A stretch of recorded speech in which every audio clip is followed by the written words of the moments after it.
We have been able to discuss this at macro level, national level. They have told us that we must strive to attain growth tenfold from now. What does it mean? I have had discussions and I keep complaining that I am the complainant. You are telling us tenfold growth. How many of us here do know exactly what that means? Tenfold growth means what? They are here, the government people, they will explain. But my little knowledge I have picked, this is what it would mean. We are here celebrating Numa in the municipality. Is it a municipality or still a town council? In the municipality. Shema, as a district, how many, not constituencies, the administrative units, the sub-counties, how many do we have? 15. This is what it means.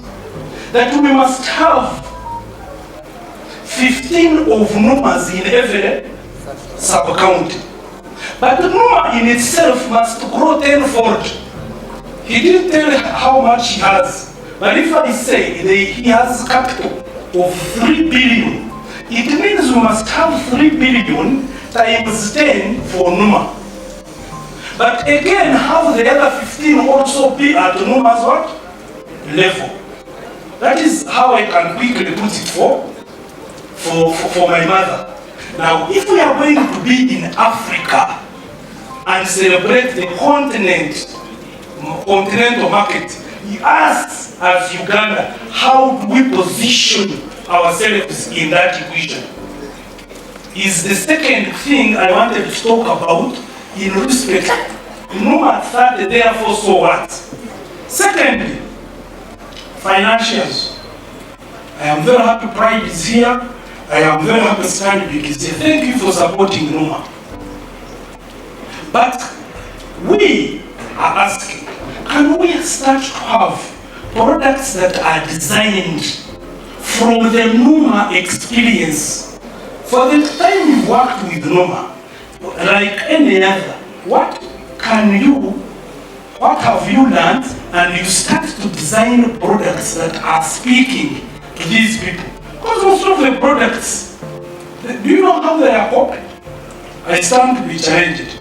Stand chart, stand big, which is South Africa, stand chart is UK, then CTI is America. They come and put products. Then even these other local banks also copy those products. Now, you go to this, all the banks' products are the same because they copy from each other. We are pleading with you. Help us learn lessons of what has worked, use those to design our local products. So to us, Numa is not just a company, it is a living testimony of Uganda's ingenuity, relentless resilience, and the sheer power of dreaming big, right here at home. Mr. Masiko is our Warren Buffett, isn't it? Most of us, when we do business education, you hear about Warren Buffett, Elon Musk, but we have them right here at home. So let's give them a big hand. As one of our most treasured clients, we had the immense honor of witnessing Numa Fit's extraordinary journey, working alongside them over the years, and we want to tell you it's such a story. Those of you who listen to Mr. Masiko's story, you agree with me, it is such a big story. We have had the opportunity of having a front row seat as Numa walks this journey, and the number of partners who have participated, and we are very privileged to be part of them. There are generally 3 lessons I just wanted to quickly talk about from the Numa story. The first one is the unstoppable power of starting small. The unstoppable power of starting small. 30 years ago, Numa began not with a bang, but with a quiet, powerful whisper. You saw the makeshift idea where Numa started. But there was passion, there was dedication. At Enterprise Uganda, we constantly tell aspiring entrepreneurs that every achievement begins with a courageous first step, however modest it may be. Numa is the perfect embodiment of this truth, born out of adversity of the founder who lost a job in the retrenchment process. Even today, there are retrenchment processes happening. Only the word has changed.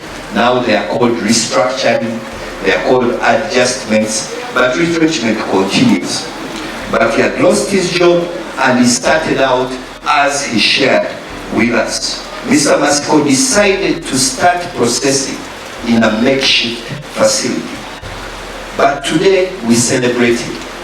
Though his start was humble, we see uncompromising quality and a deep commitment to serving his community. 30 years later, and you look around, Numa is a household name. The message I'm giving to all Ugandan entrepreneurs is that the investment climate in Uganda is getting better and will get best in the near future as long as we collaboratively coordinate to ensure that there are no delays in any process of investing in Uganda, but also to cooperate and ensure that there is no isolation in any process of an entrepreneur. The ones that are still starting, the young startups, we are encouraging them to learn from the successful ones like Numa here. A great example of someone who started with a capital of 140,000 shillings. Now he is a billionaire, not just in cash, but in installations. Looking at Numa's installations all around, and the equipment, first-class equipment, coming from a motor and using handmade. I would even call them some makeshift, because he started in makeshift shelters. Now he's in first-class buildings with first-class equipment from the world's known manufacturers. So it is our work to ensure that we guide investors to those that are still small, to learn from those that are already successful, but also the ones that are successful to encourage the smaller ones, for us to work with the government and other agencies and take Uganda forward together.